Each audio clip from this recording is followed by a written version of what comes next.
Você já ouviu falar de plantio direto? É uma técnica de semeadura que dispensa algumas etapas de preparo do solo. Uma alternativa para o produtor poder melhorar a saúde do solo e até diminuir os custos da produção. Vamos ver agora na reportagem como funciona essa técnica. A técnica é simples. No plantio direto, a semente é colocada no solo não revolvido, que não passa pelo preparo. A técnica em si do cultivo conduz igual a qualquer outro sistema, né? Ele só diferencia principalmente pelo não revolvimento do solo. O produtor ele tem a ideia de que é necessário que faça o revolvimento do solo, aquele solo solto, para que a semente germine melhor e desenvolva a raiz. Só que a gente tem que entender o solo como se fosse uma cidade, né? E essa cidade, com muitas casas, toda vez que o produtor ele revolve esse solo, ele faz um preparo do solo, é como se ele estivesse derrubando as casas dos organismos que vivem lá, né? Esse organismo, tanto minhocas, aqueles que a gente consegue enxergar, quanto os micro-organismos, fungos, bactérias, que fornecem os nutrientes. E toda vez que ele revolve isso, ele quebra essas paredes, esses organismos têm que construir tudo novamente. E, além disso, ele também tem como se fosse o teto a palhada. Então, você imagina a chuva quando bate direto no solo, é como se fosse uma casa sem teto, vai inundar e vai levar tudo ali dentro. Um pequeno sulco é aberto na terra, com profundidades e larguras que garantam a cobertura adequada e o contato da semente com o solo. A palha é colocada por cima. A palha a gente tem que entender ela como esse teto, né, que a gente comentou, mas também como uma fonte de alimento para os organismos, para os micro-organismos que estão ali e também para a planta, né? Ela é responsável pela ciclagem dos nutrientes. À medida que ela vai decompondo, ela fornece esses nutrientes para a planta. O plantio pode ser manual ou com a utilização de alguns equipamentos, como a semeadora, que precisa ser específica. Essa aqui é a semeadora de tração animal, própria para o sistema plantio direto. Qual é o diferencial dela? Esse disco de corte.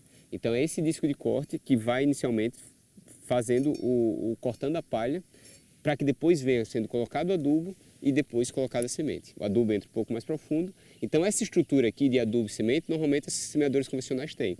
Essa estrutura aqui é que é o diferencial. Ela precisa ser bastante eficiente para, dependendo do volume de palha, ela conseguir cortar. Porque senão isso aqui vai juntando essa palha, vai embuchando e aí evita a cobertura do solo adequada, a cobertura da semente de forma adequada.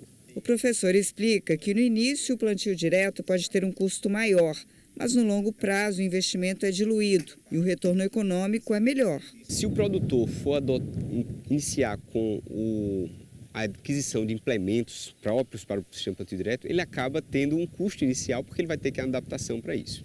Mas o que é recomendável? Que o produtor ele vá fazendo em áreas pequenas, vá conhecendo melhor o sistema e a partir daí ele vá adotando, né? Então o investimento que ele já vai fazer, ele vá adotando, adquirindo esses equipamentos que são próprios ao sistema à medida que ele vai aumentando a área. Nesta área experimental no IFAL em Satuba, são usados os dois tipos de plantio para comparação, o convencional e o direto, que de acordo com o professor, traz muitas vantagens para a produção. Reduz temperatura, conserva mais água no solo. Essa palhada evita a incidência maior de planta daninha, então evita ali aquele trabalho tão grande de controle de planta daninha.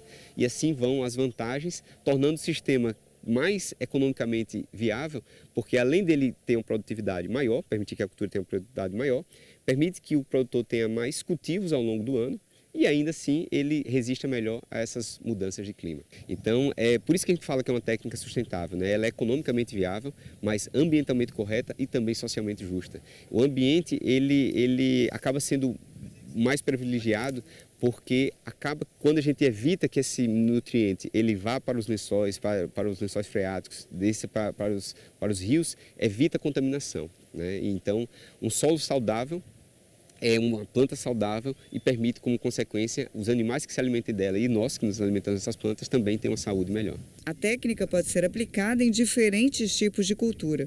Ela é muito disseminada no Brasil com culturas como grãos, né? Então a rotação milho com soja ela é muito utilizada. Inclusive a maior parte no Brasil hoje tem cerca de 33 milhões de hectares cultivados com esse sistema de cultivo, né? Mas ela não só com grãos, né? Hortaliças o pessoal tem usado muito e também às vezes a gente tem a ideia de que só com cultivo convencional, onde se usa, por exemplo, o herbicida, mas é possível também fazer a técnica do sistema plantio direto no cultivo orgânico. O plantio direto começou a ser usado no Brasil no início dos anos 70, na região sul, e aos poucos se espalhou para outras regiões. A área agrícola sob plantio direto no Brasil hoje é de cerca de 33 milhões de hectares. Aqui em Alagoas, o uso da técnica ainda é pequeno. Apesar de vantajosa, a aplicação da técnica precisa ser bem avaliada e orientada para garantir o sucesso do plantio. Apesar de a gente dizer que é uma técnica simples, ela precisa dessa orientação desde o início, né? A implantação do sistema plantio direto, ela é que vai fazer toda a diferença para o sucesso do sistema, né? Então você vai avaliar, é possível fazer em qualquer condição? Sim, mas você vai ter que estabelecer critérios de acordo com a condição que o produtor tiver, né? Um preparo inicial muito bem feito, uma correção de solo muito bem feita, para que depois esse sistema consiga, e um planejamento também das culturas, para que esse sistema consiga se manter rentável ao longo do tempo. O João é aluno do IFAL e aprendeu a técnica na aula de agricultura. Já vai para o mercado pronto para aplicar. Nós vamos sair capacitados para implementar essa técnica na área do produtor rural, para que ele consiga aumentar a sua produtividade e a sua rentabilidade de uma forma sustentável. E isso também vai permitir para nós, profissionais que estamos se formando, uma maior oportunidades profissional nessa área. Muito interessante. Está aí mais uma técnica que os produtores podem aplicar em vários tipos de cultura. Basta seguir o passo a passo e também seguir as orientações técnicas para poder atingir os objetivos.